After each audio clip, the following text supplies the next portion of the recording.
World War II and like the 1960s was the highest fertility rate since 1920, but we had below replacement population rate, like fertility rate. We had a 2.606, right? So just at two in 1940. And if you look at, in 1800, we had a seven, and it just goes down linearly till 1940, where it's two. Then we have the baby boom, and then we go right back to two. So we've had a population replacement rate of two for 100 years. Before birth control, before feminism, before any of this, before we even fully conquered the West. So really what we're experiencing is a return to normal since the 1960s, which had a big boom. And so people love to cut that graph off in 1960 and be like, what happened? It was birth control, it was the lefty movements, it was whatever. But actually, 1960 was the peak. That was the time when we were having the most babies ever in what we'd call modern, like industrial society. But, it was only this huge war, right? And, this insane World War II thing that made fertility go back up after the war. So, realistically, let's say we get into World War III next year, we might have another baby boom, and then people are going to go, yeah, it was the 2040s after we nuked everyone. Like that was when birth rates started to go down, right? And they won't even think about the 1960s because they won't look at the graph.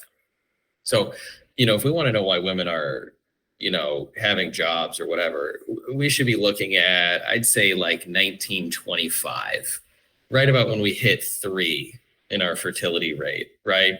You can see there's this inflection point where it just plummets after 1925 to 2, and then that's the modern age. So what happened in 1925, post World War I, industrialization, automation of basically every household and manufacturing task.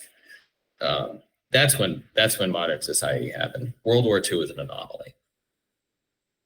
Yeah, I agree with that. I also think that war to an extent, but also I think changing uh, relationships in status. I think one of the measures is like what's the income of men versus the income of women, and I think that the so you had the Great Depression in 1929, and then through World War II, there was I think I think that having the like this isn't necessarily an economics argument, but I think having men be employed by the army and then having the GI Bill, I think it massively artificially widened the gap, even as those long term trends were going on. I think that like having a man come home from the Second World War, having that status, and then having the GI Bill, being able to go to college for the first time, because that was really when college attendance took off for men. And we didn't desegregate colleges by gender until the 60s or even later. So at that time, most men, when they were going to college, they were going to an all male college. And most women Yep. weren't going to college. So actually, when we introduced the GI Bill, what we did is we increased the average status gap between men and women, which made it easier for a lot of men to get married and to have more kids. Because what determines part of what determines whether women have kids or not isn't it's not the absolute wealth of the family. It's the gap between herself and her husband. And when the gap is higher, like you said, those rich guys at the country clubs, they're probably making a lot more money than the women that they marry. And so that contributes to this gap that helps them have kids. And if you're a man making less money than your wife, she probably feels less eager to have kids with you. So I think that, like, rather than, because I think sometimes when people talk about the baby boom, they think like the masculine aggression of going out into battle and fighting a war like made people more virile and fertile. And maybe there's some element to that, but I guess I prefer a more like sociological, economic based argument. And then obviously, what happened after the 1960s is women started flooding into colleges. Colleges became co ed, and that reversed the process. So the status gap between men and women massively narrowed to the point now where, like, women have a lower unemployment rate, women are going to college more. So we've created a circumstance where, based on the status gap, women really don't want to have kids, and they're finding difficulty, especially like black women have a much higher education rate than black men. So they're like, Mm. where are all the, I want to marry someone who's as educated as me. Where are all these guys? And they don't exist. A related concept, Peter Turchin, who I don't, people don't like Peter Turchin because he's kind of one of these like Spenglerian cycle guys. He kind of believes like there's these organic cycles to civilization, but Oh he yes, Spengler justifies it is with math. popular Yeah, these so it's days. Yeah. right. Yeah, so but I don't know if he came up with this term, but I heard it from him, the overproduction of elites. And I kind of don't like Yeah. that term because it implies that like it's like an overproduction of like kings and bishops and presidents, but it's actually an overproduction of like mid-level bureaucrats. It's like we have too many Mm. people with law degrees, we have too many people with PhDs, we have too many people who are experts and journalists and whatever, and they were all kind of promised that, hey, if you go through the system, if you go and you get the PhD, then you'll be rewarded with this high social status. But the problem is we don't have enough uh, things for these people to do, and so we're kind of making up. This is like the Mamdani, and I know you have an article on him as well. Is like Oh yeah. Mamdani's whole thing is like, I'm going to massively expand the bureaucracy so that all of these unemployed lawyers will finally have a job. And they really like that, and they all voted for him. But the problem with that is, okay, it's basically like FDR's Civilian Conservation Corps, or whatever he called it. That he just making up projects for people to work on.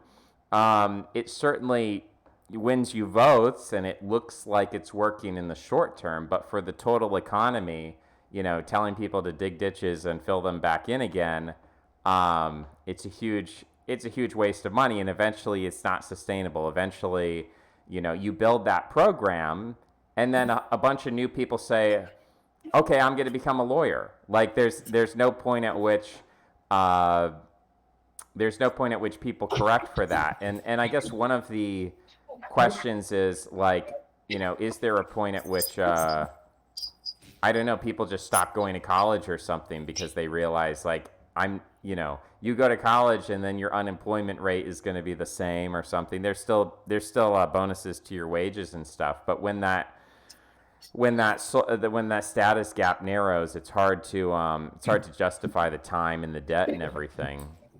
So I mean, it's a weird problem because, on the other hand, colleges really do provide a lot of benefits in terms of research that they do that corporations won't do because it's not profitable. So I certainly like the idea of sending more money to colleges for research. And I want people to be educated, but uh, there's some sociological dynamics where I don't know. I feel like we just need more. We need more like of a hierarchy in like saying like this is a real college. Like go here if you're really smart and you want to do important things, and then like here's like the fake college that you go to because your parents told you to go to college and you didn't want to.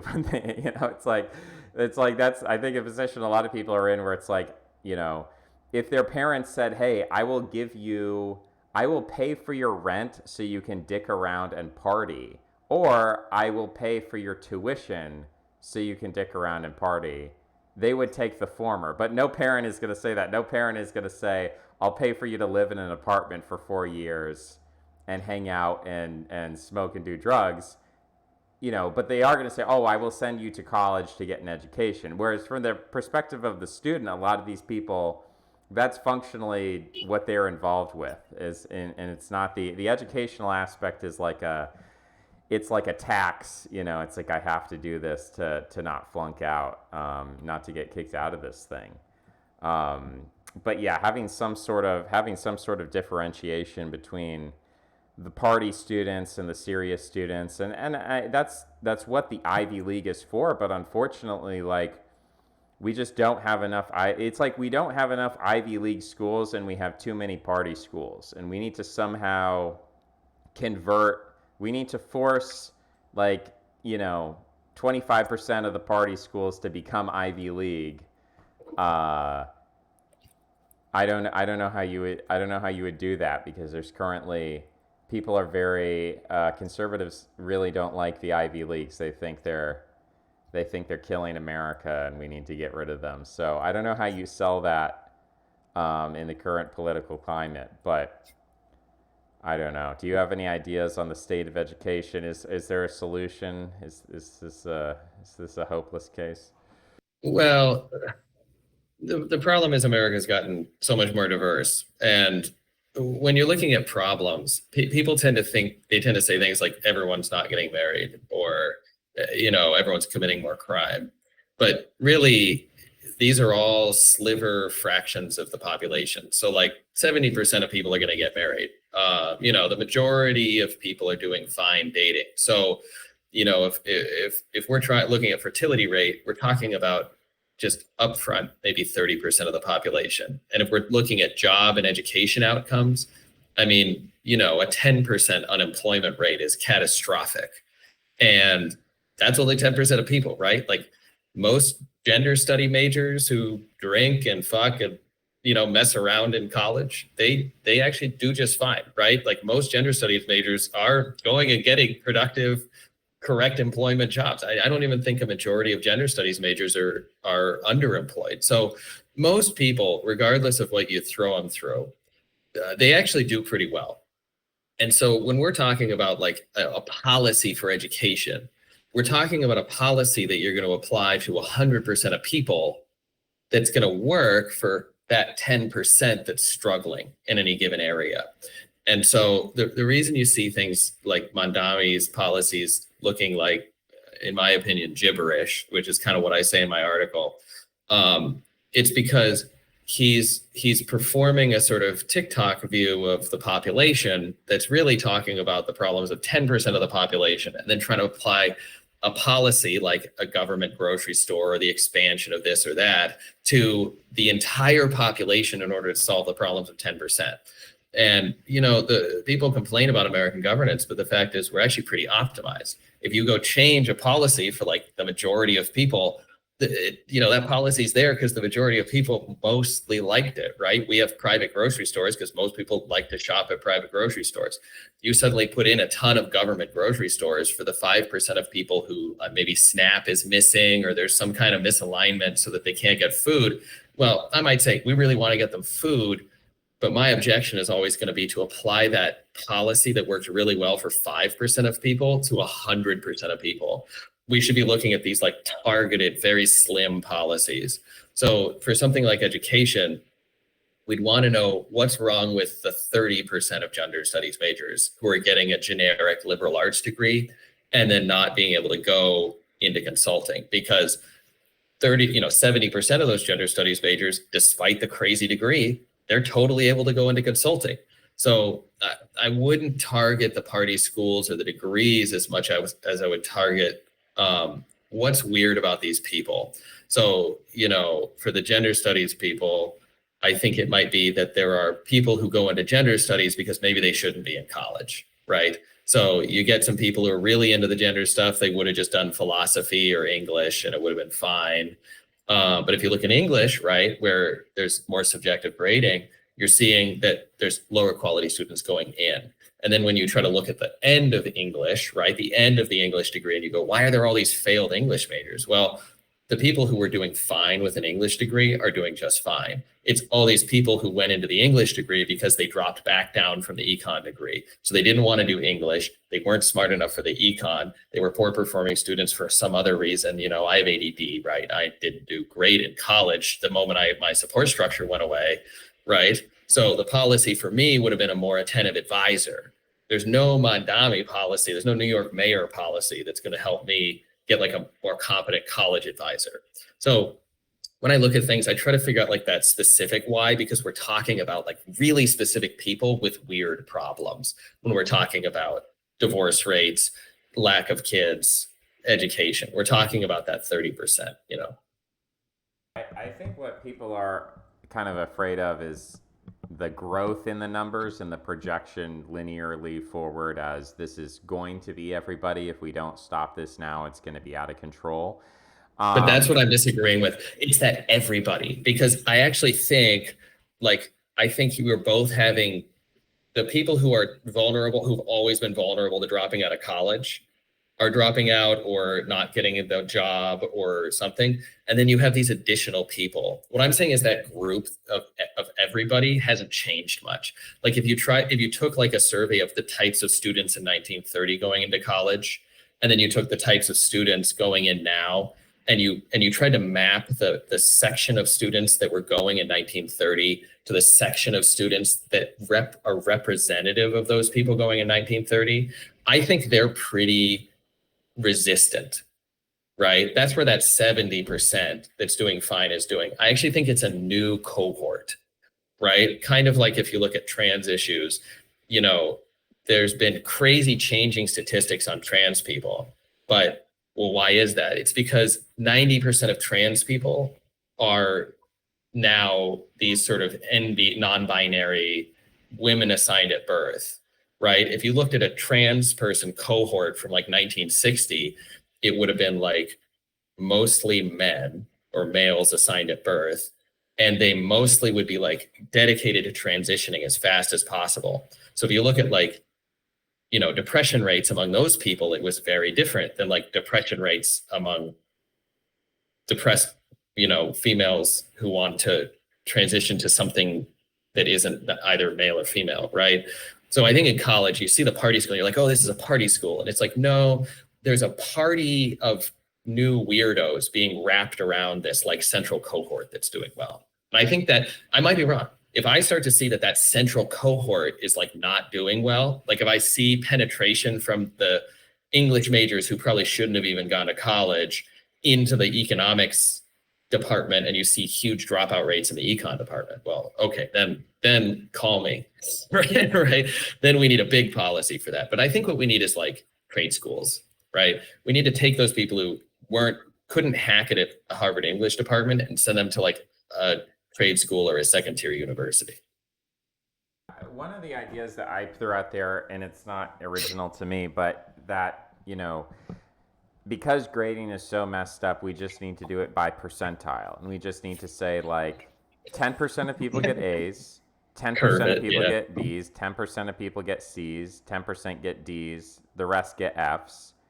And if you got an F, and maybe we could do it differently. We could say it's like 10% get an A, 20 get a B, 30 get a C, you know, 40 get a D, and then 10. I don't know if the math adds up, but you know, you get what I'm saying of like, you have to fail 10% of the class. You have to say to 10%, like the bottom 10%, like you do not pass go, do not collect $100, you do not get to graduate. Like we cannot be passing more than 90% of students. That's not a functioning system. And so like, and then you say, well, what is, you know, one of the objections is like, okay, let's say I go to college and it's a good college.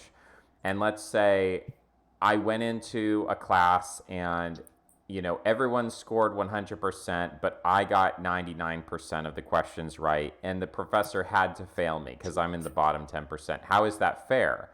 And I say it's fair because that person should drop out of that school and go to a lower tier school where they'll be in the top 90%. And then the degree will actually matter. The school will actually matter, and we'll have standards enforced that way. Now that's costly. Obviously, if you're in the bottom 10%, it's a reach school, and you squeeze in by the skin of your teeth or whatever. And then you're in that bottom 10%. Okay, now that's an inconvenience to you. You just wasted a semester, and now you need to apply for a different school and get into a different school.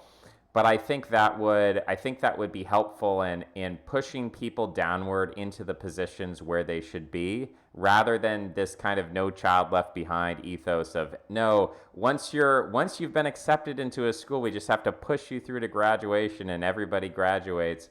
I think that creates then this, you're just deferring the disappointment to post graduation of, now that person can't get a job because they're not very impressive or competent or whatever.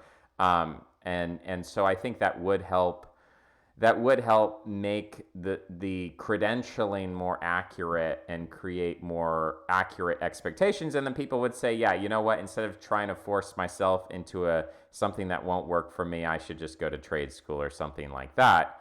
So that's one proposal. And it's not a perfect one. I understand that, like, what we would prefer is to have these objective standards of knowledge. Like, if you know 90% of this material, like, you are certified for this task.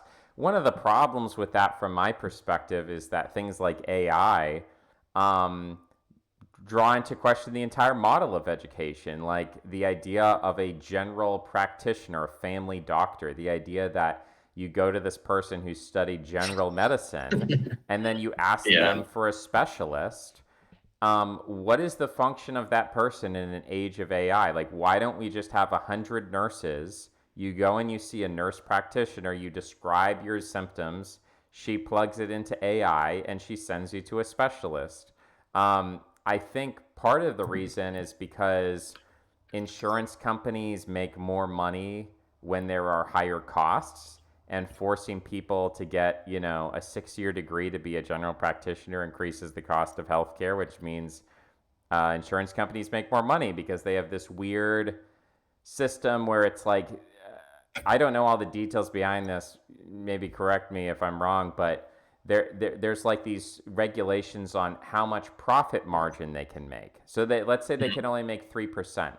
So let's say your bill is $100. That means their 3% profit margin, they made $3. But what if they can balloon that price to $1,000? Now they can make, at 3%, they can make $30. So if they're just motivated by profit, they want to balloon the costs as much as possible. They have an incentive to reinforce the system with their lobbying.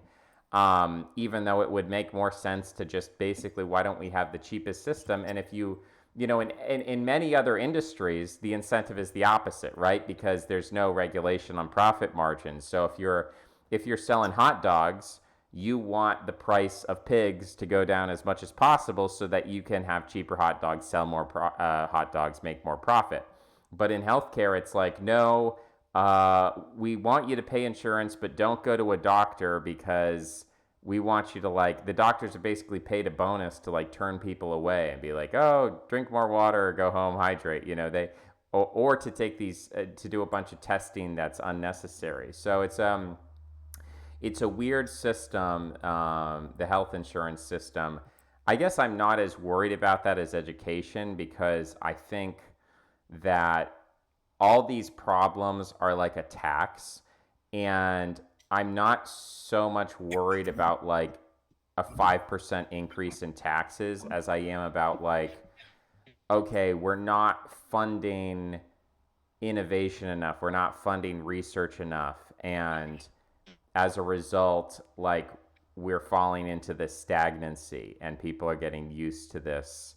We still have AI. I'm not saying, like, technological progress has stopped, but I think compared to what we did historically, there are actually a lot of industries where progress has basically slowed down significantly. Like, we don't have flying cars. We don't have, we don't have all these things we expected to have. So, maybe that's because low-hanging fruit has already been picked. But I think I think there are things that we could just be dumping money into and getting a lot of benefit. Like self-driving cars. We've spent a lot of money subsidizing green energy and all in agriculture and all sorts of things. Why not spend $1 trillion researching self-driving cars? I mean, they might come out anyways, but, like, there's so much regulation on them, and people are afraid of them, and they don't want them. And that's my perspective, is like we should be investing in risky, like maybe risky isn't the exact right word, but like saying, hey, if we invest in this thing that people are maybe afraid of, or there's a lot of resistance to change on this, if we can push through that, like it wouldn't it be a massive benefit if, you know, instead of paying an Uber driver $15 an hour or whatever, if you literally only had to pay for like, you know, the price of gas, right? It's like, you know, you have to pay what I mean, I guess an hour of driving is in gasoline, that's like 20 bucks depending on your mileage or something. But it might, you know, it might even be like $8 or something. But you know, you could cut the cost of taxi transportation in half. That's a huge payoff, but it's like, oh, but what if someone dies, you know, because of this? It's, well, people die every day in cars with people in them. So that like the fear of the unknown and the inability to make policy choices based off data, and everything always has to appeal to anecdote. Everything always has to be like a Hollywood movie, or, you know, appealing to, you know, these edge cases.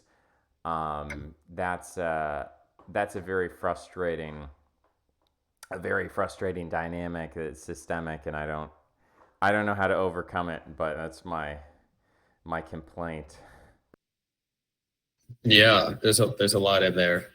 Um, yeah, I mean, I'm kind of libertarian, right? For this reason, I tend to like these YIMBY candidates and the YIMBY policies that are coming out, because they tend to take a light brush, right? We just allow more types of housing, or we just generally fund grants and set up, you know, an energy grant guy to try to give grants to anyone who seems like promising long-term research, right? We don't try to specify 36 inclusion and diversity criteria, or, you know, make sure that the highway goes through the specific candidate's neighborhood, right? You know, I mean, but I think, you know, in the abstract, everyone's going to agree, right? They're going to say, yeah, of course we should fund research and make, you know, simplify laws. The question is then, how do you do that? And, you know, I don't have an answer for how do you find the sort of simple key policies that are good, and then get your personally interested politician to do them. You know, some of the things I've read, there's a really good book called The Dictator's Handbook, another one called Politics is for Power. And what it says is you should find your proximate representative, and systems in general should have more representatives. So, you know, it used to be that a House representative had like 30,000 constituents, right? So like a third of my hometown, you know, like almost like you could go talk to them. They don't care, right? Because there's only 30,000 people. They're probably, you know, in a couple of meetings with constituents a day. They remember what you say. They probably personally know like 1 to 2% of their district. You know, now these guys are representing like 3 to 500,000 people sometimes. Like I think a New York representative, like congressional representative, is representing like almost 500,000 people. And so when you're thinking about what is that guy going to do, he's really going to have to do what aggregate interest groups in his district want. There's no way that fun personal ideas or person to person deliberation is going to be very powerful. So, you know, there are big weird changes. Like if we had 1,000 representatives in our House of Representatives, it basically would just make them much harder to bribe by, you know, specific interest groups, and they'd be targeting things like my district in New York needs a train. And they'd be very aligned with like the local politicians that are working. So you could have like real pressure to state governments from the national government. You have real pressure from state governments to local governments, and you'd have a lot less of this NIMBYism because your neighborhood is a lot smaller and the state's a lot bigger, and there's a lot more interested people. So, there are ways to sort of increase democracy like that. It's more representatives basically, but I mean, those things are crazy, right? Changing the number of House of Representatives is a constitutional change. Like, it's never going to happen. And so a lot of the structural stuff that would make this work is very pipe dreamy. And then a lot of the like political activism must be done by groups. And that's kind of what the book Politics is for Power is about. Is it basically tells the story of this Ukrainian guy who found out all of his neighbors were going to lose health insurance because they weren't citizens due to like some I forget it was New York or Chicago legislative change.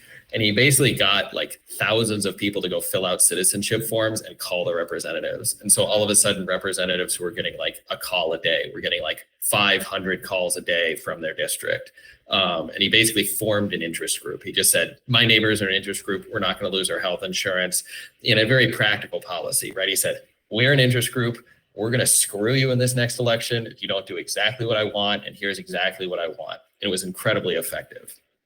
And if you see policies that are effective now, like, the YIMBY stuff is taking off, the abundance book from Ezra, right?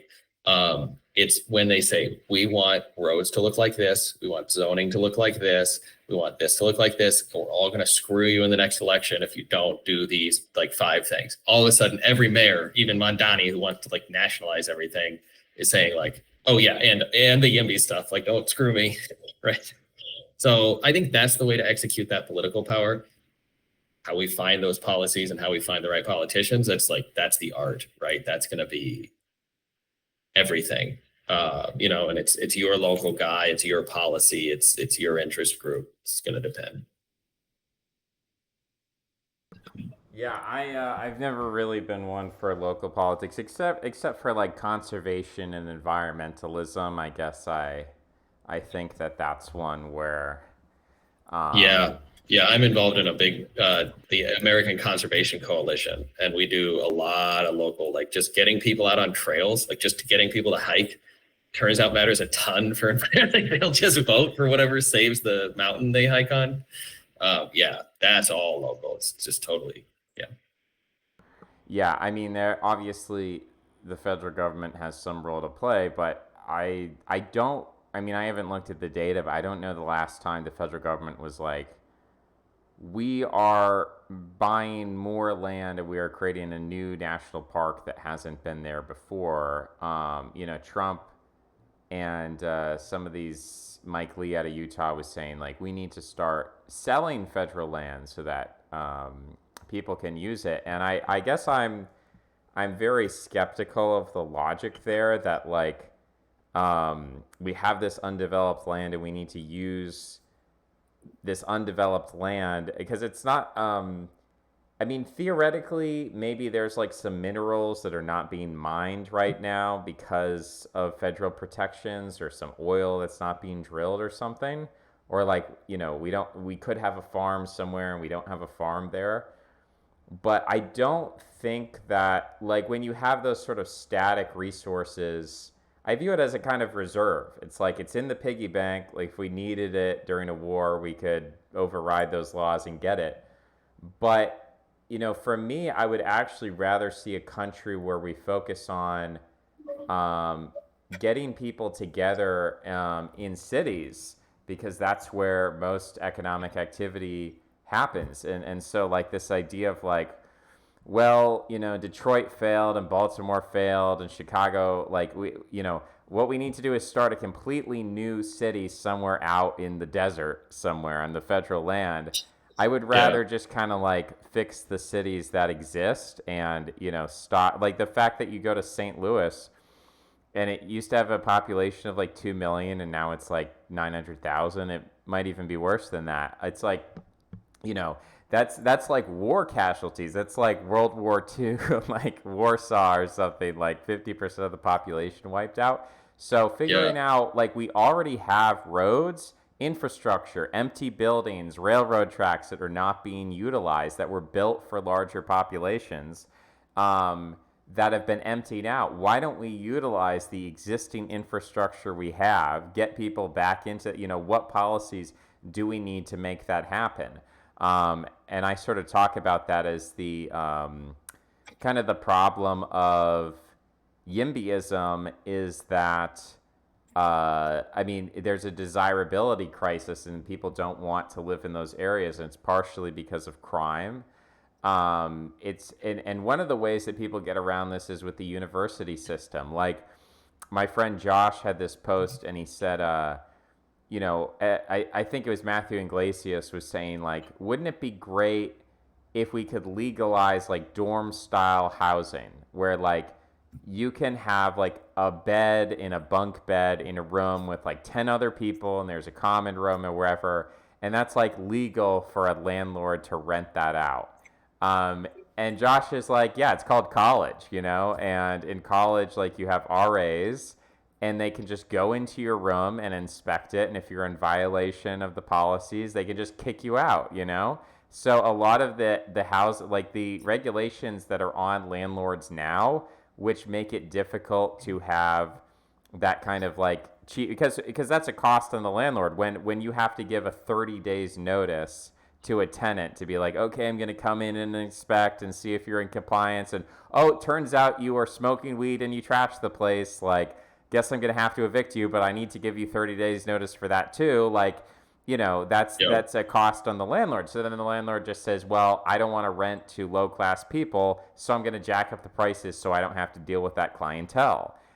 So you basically need to allow landlords to be more tyrannical, which is the opposite of what most people think is like it's the landlords are the problem. They're these tyrants. It's like, no, if you allowed them to be like yeah, dictators. I mean, it is their property. If you allowed them to act in that way, then they could afford to they could afford to have lower rent, because then, some crackhead comes in and then they figure out he's smoking crack and they call the police and he's out within 4 hours or something. And, that's all it is. But, yeah, so there's colleges I view as a kind of a sneaky way to solve a lot of these coordination problems in real estate of like, how do you get young poor people, how do you trick parents into getting young poor people in an apartment complex together. You call it college, you call it education, even though, for a lot of people that education is actually in itself not very helpful. Like using ChatGPT to pass all your classes does not make you a better person, really. Sure. But the benefit is that you go there and hopefully you meet people, you network with people. There's network effects, and that helps you, down the line. And maybe it helps form marriages and other sorts of things as well. But Right. if we could figure out how to, like, my ideal would be like you sort of strip, you stop pretending that college is a place where you get educated, and you just say like, this is SAT housing. Like, this is, instead of whatever it's called, like low income housing, you say like, this building is reserved for people who have a high SAT score, and if you have a high SAT score, you get to live here at some like discounted rate. Yeah. That would be Well, and it goes back to what I was saying a little bit, which is clubs, right? The rich, regardless of what policies you put in place, they're going to have clubs. And when you have a club, instead of government policy, you can say, hey, if you're in this club, you can live in this housing. If you're not in this club, like, here's a clubhouse. We provide club housing. Here's a little rich club. We provide club socializing. And it's at will. If we don't like you, and as long as we're applying, civil rights standards and we have a real policy that's followable, we just kick you out, right? Can't go to the golf course anymore. Can't stay at the hotel. This is our business, right? And so, there is, because it's not for everyone, right? Like, clubs are not for everyone. They're for a small portion of people. They have to be private or semi-private. There's no such thing as the Zoran Mamdani New York club. There is the country club that his parents go to, which he goes to a bunch. There's the compound he has in Uganda, right? If you look at all these socialists who like want a bunch of public stuff, how did they get rich and, able to be in politics? They are in all the clubs. Zoran Mamdani's in all the clubs in Uganda, and he's in all the clubs in New York. I'm sure I've seen him at one of my parties when I'm there, right? Like, he's, yeah, the guy is in the club. And I don't know how to tell. Clubs aren't expensive. You need land sometimes, but if middle class people own houses, it's have a house party, right? If you're a college, have a campus. If you're looking at housing, have a club, right? You can be in the club, follow the rules. That's what a homeowners association is, right? Homeowners associations are a big club. They're a way to get around this policy. We don't want you to put trees here in your yard. Well, we can't evict you, but we can fine you. We can take money from you from the homeowners association. So I really think the solution people are finding are these private clubs to like all these edge case issues. But how does the government do that? Well, they can't because the government has clubs. That's called camps. Right? Like you can't have a camp for the rich people. That's not, right? Like or a club or with positive or negative connotations. You can't do that through the city of New York. You have to do it through nonprofits, organizations, stuff like that. I mean, college is a club. You're in the club, Yeah. and that's subsidized by the government. So that's why I think college is the best solution that people have come up with. The problem is it's a very inefficient solution, and it's taken a lot of hit to prestige, and it's a culture war issue. But I think it's very valuable to just get people like, okay, if you meet this bare minimum standard of competency, obviously, we want you associating with other people who meet that standard, and if you're meeting very high standards, we want you with those people as well. So, having that, and I would even say like there's a lot of complaints about college, it takes too long. You shouldn't be there for 4 years. You should go. But I think a better model would actually be to kind of extend the length of college, but to make it less intensive. So instead of like, taking, I don't know what the average course load, let's say is 4 courses or something. Say like you can't take more than 2 courses a semester, and you actually have to have some kind of internship or employment, like for the entirety of and we'll help you get that. But like that's a necessity. Like you have to be out in the world doing things while you're taking classes, while you're in this, and actually say, okay, well, it's not a 4-year degree now, it's an 8-year degree, but you're making money during it, you're getting experience during it.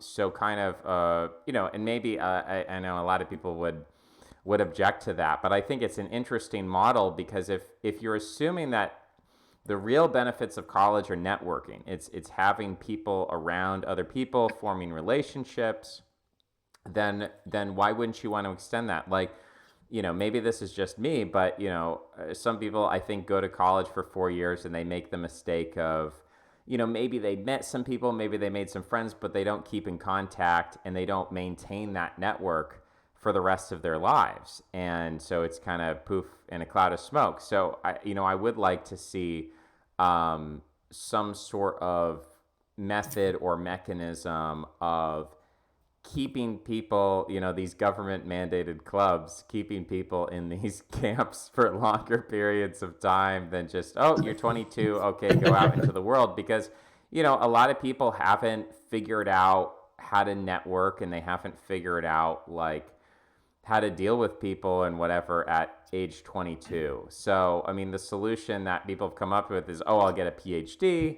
That's fairly expensive. It's also intensive and it's stressful. I mean, a lot of people can attest to the fact that, being in a PhD program is not easy, and they do make you do all this extra stuff. So, yeah, I would like to see, like, I'm actually not entirely opposed to like the concept of a party school in the Platonic sense, but what I am opposed to is the kind of expense and the inefficiency and lack of sorting by competency when you have a party school. Like I'm thinking of like ASU or something. It's like 100,000 people, and it's not.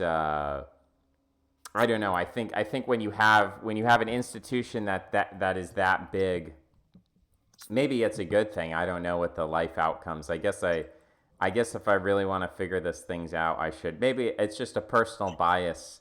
I have being straight edge. I don't like the idea of a party school. I want a nerd school where we're all nerds and we play chess or we do nerd things together.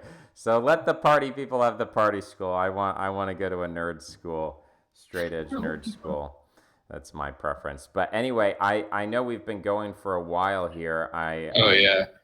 I want to make sure I give you an opportunity to shout out, let us know what you're doing, if you're writing any articles, if you're reading anything, what you're up to these days. Um, let's see. Well, I mean, I'm Andrew Hastie. My Substack is just Andrew Hastie, Hastie. Um, you know, it's funny that the gender war stuff was my most prominent article, because I mean, the stuff that I'm really interested in writing about is what people should worry about and what people shouldn't, right? So when I'm talking about Mandami, I think we should be really worried about his social media strategy, or we should be really attentive to it, because right now, people who don't know anything about policy are killing it in elections because they're really good at social media, and the people who know about policy don't know anything about social media, right? Trump is a genius on Twitter. I doubt he knows very much policy stuff, right? Mamdani is a genius on TikTok. He has never held any kind of executive political position. He does his, grocery store idea was based on a misread number on a website, according to certain sources. So those people are winning, and the people who know what's going on are not, because they don't know what's going on with social media. So I think we should worry a lot about that. I think in terms of dating, we should actually worry a lot less about that. Fertility rate is like a very slow moving thing. As I said, it kind of, these things deal with like very edge case things. Education, that's something we should really worry about. I'm writing an article. I'm writing an article about these sort of race scientists you find on Twitter, and about specifically this 1350 statistic everyone's talking about. I do think we should be worried about it, but not in the way people think.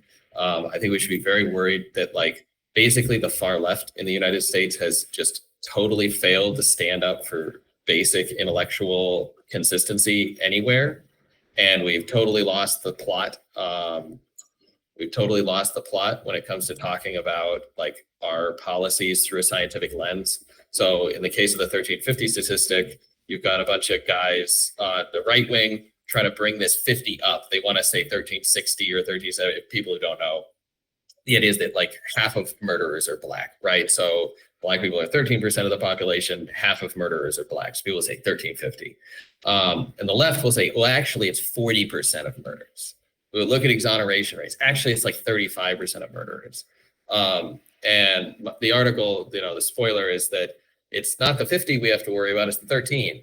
Like 13% of people weren't doing shit to me, right? I think if you look at violent crime, there's like 1,000 people in Los Angeles who are committing all the violent crime. There's no 13 in Los Angeles. It's like 0.13% of the population. It's like 1,000 dudes. But the left doesn't want to admit that calling the cops on those 1,000 people is probably very effective, right? If 1,000 people are committing all the crime you care about, if you get 2 of those guys, then it's probably useful, right? And the data all shows this, that policing works. But because they don't want to give ground on these little issues, large swaths of America have basically given up on their values, right? That Black people aren't doing shit to you, that you shouldn't do shit to them either, right? This is a fundamental American value that we shouldn't give up. And like the entire left is like given up this value of saying, no, Black people are innocent of most of this because most Black people are just innocent people, in order to say that cops don't work, right? They won't pursue their fundamental value because they can't just say a phrase, right? They can't just say, yeah, we should arrest the murderers.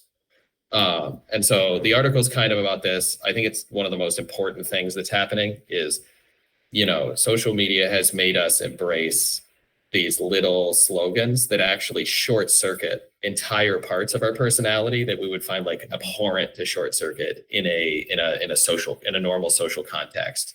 Like being unable to say like, yeah, my Black neighbor is probably chill would be insane. Right, in any normal social context. But you'll see like lefties, the anti-racists, totally unable to admit this, believing that all Black people are impacted by some kind of systemic crime making machine, just so they can attack their enemies, right? The institutions that they think are blocking socialism. So that's what that article's about.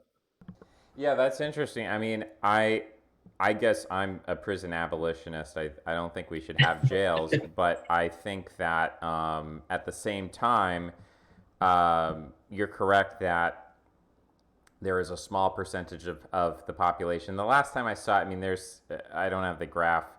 I wish I cataloged these things better, but I think it's changed over time. But I think it's something between 3%, between 5 to 1. But I think it's like 3% of Black men will at some point be party to a murder, and the Yeah. 97% are not. And so Yeah. that I think 3%. I used the phrase like most white guys in New York, I don't have 5,000 Black friends, so I probably won't have to worry about Yeah. about any kind of crime. This statistic will never affect me, right? Because I just don't know. I'm not running through the Chicago neighborhoods every day. Yeah. You know? So that 3%, because there's this level of recidivism, the most effective way to prevent future victimization is to have a very high rate of solved cases. And right now, the number of solved cases we have is 50%. Now, you may think, well, it's the best we can do, but in the 1960s, it was 90%. Yeah. This is one of my pet issues. Right. Yeah. It's like 24% in Chicago. It's horrible. And of course, the people who are getting murdered are not guys who look like me, right? Like, I actually don't have a huge personal stake in the murder rate because I just don't have enough personal friends who are into murder that I'm going to get murdered. It's these people shooting each other in the neighborhoods. Yeah, this is also hinted at in the article that there's a huge personal failure towards communities with a lot of crime. And it's not even the race thing starts it off, but I mean, there's huge communities that in Appalachia, we've just totally abandoned, young, poor white men. Yeah, this is huge. We just don't solve any crimes. I mean, and then if you break it down, if I get murdered, the solve rate's like 80%, right? Because it's usually someone I know. It's usually like the weapon is usually sophisticated. Like there's other reasons. But if you go to Appalachia, if you go to Arkansas and you want to know what the murder solve rate in Appalachia is, it's probably like 5%, right? Because some bodies are over the river, you're never gonna find out who did it. Well, listen, I would love Yeah. to. What I would love for you to do is I'd love for you to write, maybe it's multiple articles. Maybe you're not going to fit into one. But I'd love to get into this with you and look at the data state by state and demographics and all of that, because I do believe I'm going to take you at your word on some of these things. I will say having. I'm guessing at these statistics. I mean, I don't know what it is, but you hear about a body pulled out and no follow up every couple weeks in the Chicago River or whatever, right? Yeah, I mean, no, I think probably you're right that there are certain areas. I mean, we might disagree about Appalachia and Arkansas, but I think on Chicago you're probably right, and I think that the best thing we can do is we can invest a lot less in having cops pull people over for speeding and invest a lot more in detectives who are experts in forensic science and catching murderers, Yeah. using security cameras and AI and all the tools we have available. And I think we should really have a goal to solve 100% of murderers. And then what we should do is we should take those murderers and we should set up a concentration camp in the Nevada desert, and we should put them there, and we should say, look, if you have a girlfriend and she wants to come live with you in this concentration camp, like you have the freedom, you can have a job, you can live a life. Like I don't actually think that putting people in cages is a super economical way to deal with criminals. Like I think if someone is so dangerous that they're going to escape the concentration camp, or they're going to murder someone in the concentration camp, I think you could You could send them to a third world country like Bukele has these prisons overseas. It's a lot cheaper. The Trump solution. Yeah, Yes, you could do the outsourcing Trump it. solution, or you could, you could make reservations. I think we should get creative with that because I mean, I'm opposed to factory farming, and I'm also opposed to the idea that if let's say you did something morally wrong, I don't actually think that, putting people in cages is an appropriate response to that, because again, I think it's immoral, and I also think it's expensive, and I think that it makes it very difficult to remove criminals from society when we only have one tool. I mean, I think the compromise position is maybe you think some people need to be in jail, but I don't think everyone who's ever committed a crime needs to be in a jail. I think we have other. So I think that's part of the blocker when you talk to people on the left and they say, no, we can't call the police because then people get put in jail, and it's this horrible thing and they don't deserve that. I think if we had more flexibility in the way that we segregate criminals from innocent people, I think that it would kind of deflate a lot of the human rights objections to calling the cops, right? Now, of course, there's always going to be people who are like, no, you should never call the cops because the cops are inherently evil and all policing is evil and whatever. But I do think there is, like, I think leftist critiques of the prison industrial complex have a lot of merit to them and should be considered seriously. So that's the nuance I would add. I think you're adding nuance to the conversation. I think, just what you just said about 1350, I think that's a very intelligent point, and definitely glad we had this conversation, and glad, people can go check you out. I'll leave the link in there, and yeah, hopefully next time we'll cross paths at some point, and hopefully do this in person at some point. Yeah, for sure. Let's keep in touch. I'm excited. Great, Andrew. Well, thanks for coming on. I'll talk to you again soon. All right. All right. Cheers. Cheers. Bye bye.